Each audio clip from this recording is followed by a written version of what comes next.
In this video, I'm gonna go through why I automate every single one of my finances and all of our processes except for this one piece. I'm gonna talk about why this one piece we do not automate it and what I recommend for you, someone who's trying to level up their own personal finances. So just for some extra quick context for you, my name is Chris. I've been an accountant for 10 years. My wife and I paid off $43,000 of debt in a year, and now we have a $1 million net worth. We are very familiar with automating our finances, reaching financial goals. I know you're gonna get some value from this, so let's just jump right into it. First, here's why automating your finances is so important. You wanna make this personal finance thing as easy as possible for yourself. So by automating finances, what I mean is you need to have certain things just sort of like being paid every month. So like money paid towards your debt, automate it. Don't go in there. Don't go in the website every month and try and pay it off. Just set it and forget it, okay? Same thing if you're doing investing. Make a recurring amount that is high enough that you're satisfied with, and just set it and forget it. And if you want to invest more later in that month, if you find that you have extra money,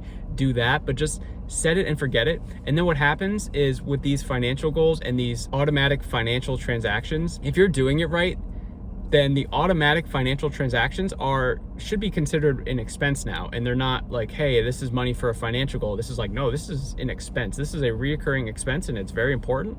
And then it sort of flips into your budget, and it just becomes a thing that you pay after, say, your need items and then your reoccurring financial things. Then you can use the rest of your money for whatever you need to do, right? So my wife and I set up automatic financial transactions to the point where we're not even really checking it anymore. I mean, we see like it coming out of our bank account, but we're not actively involved with it. It's just, again, we set it up one time. It took 5 minutes to do this thing one time, and then for years we've been doing this thing. Sure, we've gone in, we've maybe added more money to what we're, say, investing, or back in the day it was we're adding more money to paying down debt, but we're like barely even thinking about it. And to be honest with you, our personal finances, we think about it like 10 minutes a month. Like everything's just automated. Everything just happens because we've created a roadmap, we've created a plan. But the one thing that we do not want automated, and I am not going to automate, is our budget. And here's why. The budget is the one thing that you need to sort of be super involved in still, because you still need to have an understanding of of what's going on, especially if you're someone who's just starting with personal finance and you're just starting to budget and you're just starting to get into this. You need to be in the weeds in your budget, because the budget is the foundation of your personal finances. And without having a clear understanding of what's in your personal finances, what money's coming in, what money's going out, and more importantly, where it's going, you're gonna be lost, okay? So the reason why I'm bringing this up is because there are so many budgeting apps out there, like so many. And I've looked at all of them because I try to find the best ones that I can tell people that, oh, this is probably the best one in your situation. But so many of them are trying to be as simple for the consumer as possible, which obviously I totally get. Like, that's probably why they're in business. They're trying to make it as simple as possible.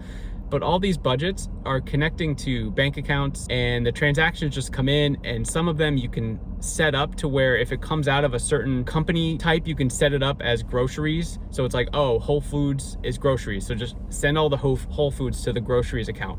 But what that's doing is it's just sort of throwing all these transactions into your budget, and you're not really involved, and you have no idea until it's too late where your budget stands. So if you are setting up everything automatically as a budget, for example, and you look, it's the last day of the month, it's like, well, I can't really do anything because all this money was spent, and now the $300 that I wanted to invest with this month actually just got spent somehow, and I just kind of overlooked it.